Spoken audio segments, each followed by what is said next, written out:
Welcome back to SwitchCorner, my name is Alex and today we're taking a look at World War C on the Nintendo Switch. It's a re-release of an older title now that pits you against hundreds of zombies at a time, but can the Switch handle it and is it worth your time? Well, with that luck, hit subscribe if you love the Switch, as much as we all do here, join our growing family, and let's get started.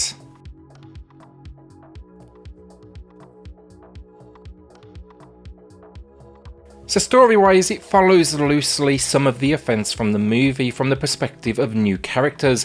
From my understanding also, it's nothing like the book of the same name. Here we get the running, climbing variety of zombies that are absolutely tearing a path through this world, and we're going to get to see them through what is 4 stories. That's New Yorkers making their way out of the city, a trip through Jerusalem on the hunt for an individual, a hunt for food in Moscow that quickly turns into a rescue mission, and finally a search and rescue through Tokyo. I would not come here for story, but they push things from location to location, and each of the contained 4 episodes pack 3 or 4 individual missions that move things along. So World War C, it's a third-person shooter with a heavy emphasis on linear worlds and small, almost sandbox locations. These are known as defensive spots. Here we see the full running and climbing in effect as the game basically overwhelms you with what is cannon fodder. It's brainless stuff for the most part, but also great fun, and it can be played solo or with online multiplayer. No matter what option you choose though, you'll always be in a team of 4, whether that's friends, randoms online, AI, or a combination. The AI for your teammates will get you through the easiest difficulty, but after that, I do believe you will begin to struggle. It's not that it's necessarily bad, rather they can't quite strategize enough around your actions, and that can be problematic when you are surrounded from all directions. Rather than being a simple run and gun experience, so it adds depth thanks to classes, leveling up, customization that also includes weapon customization. So on offer with the Switch, first off we have 7 classes, from a gunmaster to heavies to medics to those specialising in tech and explosives. This is where friends are going to be the best way to play, because you can aim then for what is a balanced team. For me, most of my matches we were all gunmasters running and gunning, and that's not necessarily a complaint, I was guilty too, but more heads up, you'll definitely get more in the way of strategy for those harder difficulties if you're playing with people you know.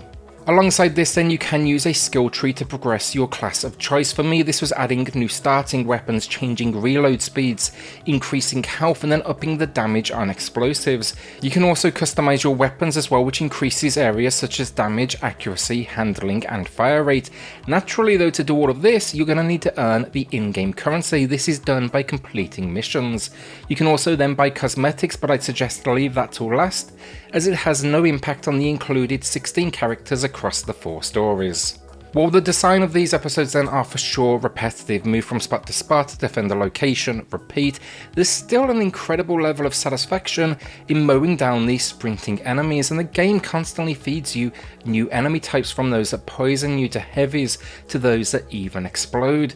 The game, it may have benefited a little from, maybe switching up the defensive moments, but it's still impressive watching them charge and climb walls around you as you pump bullets into the bottom of these towers to make them fall. To take them down as well, then expect to be collecting up ammo, leveraging and finding new health packs, and experimenting also with new weapons.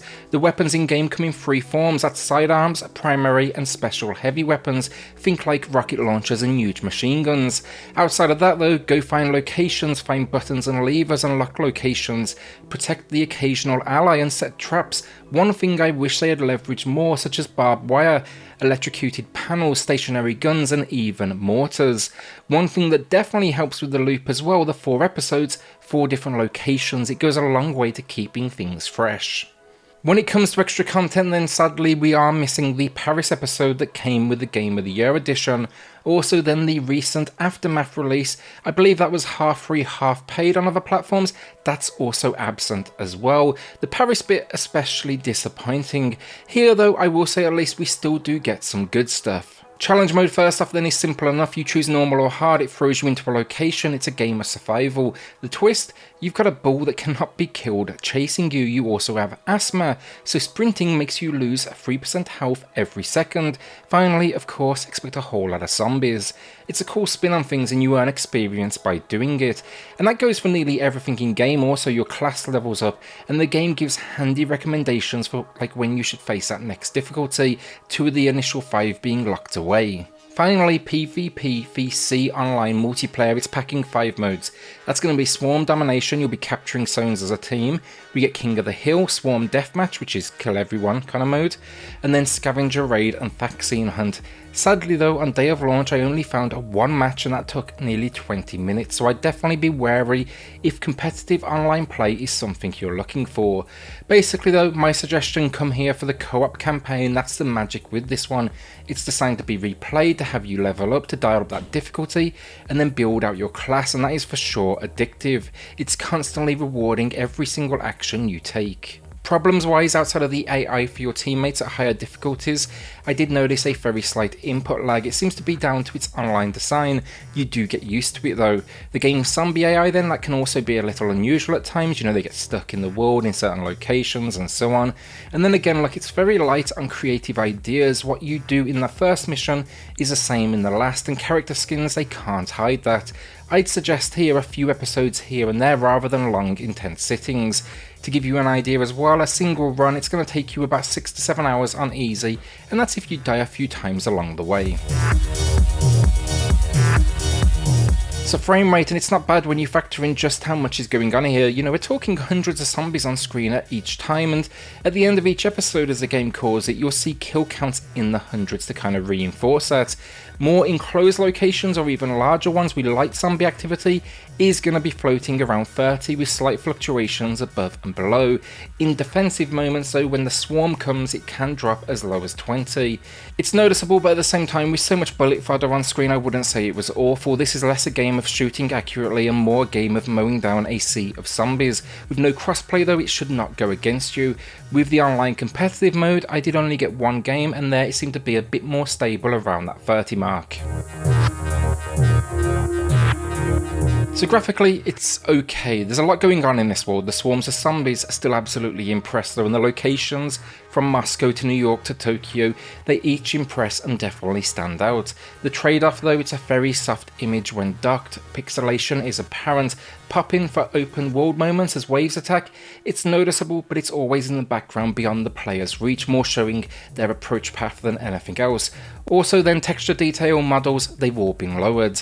A lot of complaints, but handheld will correct most of these, and I honestly still think it's an impressive port. You know, the snow of Moscow, New York City streets, they've compromised, but I think generally it's still solid work given the power it's working with. Gunplay, zombies exploding as well, it's just consistently satisfying, and the animations on these zombies are particularly intense as they sprint from all directions. Audio finally, and I actually quite like the audio design. They've captured the locations, a lot of ambient work, a lot of effects to build things up. The characters have some setup dialogue on the main menu, and also in game it's consistently solid in their delivery. And then the music, it's generic, but it suits the atmosphere of, you know, you're about to head to war. Otherwise though, zombies sound particularly creepy, and the gunplay is nice and varied, with each weapon packing its own effect. Zombies getting filled with bullets as well, that never gets old. So the final verdict on World War C makes its way to the Switch. It's not bad at all. This is the second time I've played it. I had a great time this second run as well. The zombie blasting just generally with co-op online, you know, it's just a fantastic way to spend some time with friends. The game's constantly intense as well, which I've always appreciated. That's even on easy as well. It never really goes truly easy on you. It's just the best match to what your current level is. With guns though, character and class customization as well, it's also easy to find the replayability as well. That said though, you're gonna need to be forgiving still. The softer image, the frame rate that can hit as low as 20, and this is kind of the big one for me, the missing content, because it is an old game and we're being delivered something lesser than what's found on other consoles at a relatively premium price point. That's not the Aftermath add-on either, like I said, rather the Game of the Year content, and particularly the additional story content. It should have been included with the Switch version arriving so late to the game, but hopefully that comes as a free upgrade sometime in the future. Overall though, look, I've had fun with this one. The frame rate wasn't too upsetting for me given the fact it's rarely asking for that pinpoint accuracy, and I think many will find it a lot to like as they squad up online. With all that in mind, if you want to kill zombies, it's one of the better options on the Switch. It's a little unique as well, and it's a good 7 out of 10 from me. Will you be adding this one to the library then, or are you hoarding onto that cash? A shout out then to the patrons of the channel who are just going above and beyond to support SwitchCorner. It helps more than you know, so thank you all so much. Then hit subscribe if you love the Switch as much as we all do here. Join our growing family, and I'll see you all on the next video. Thanks everyone.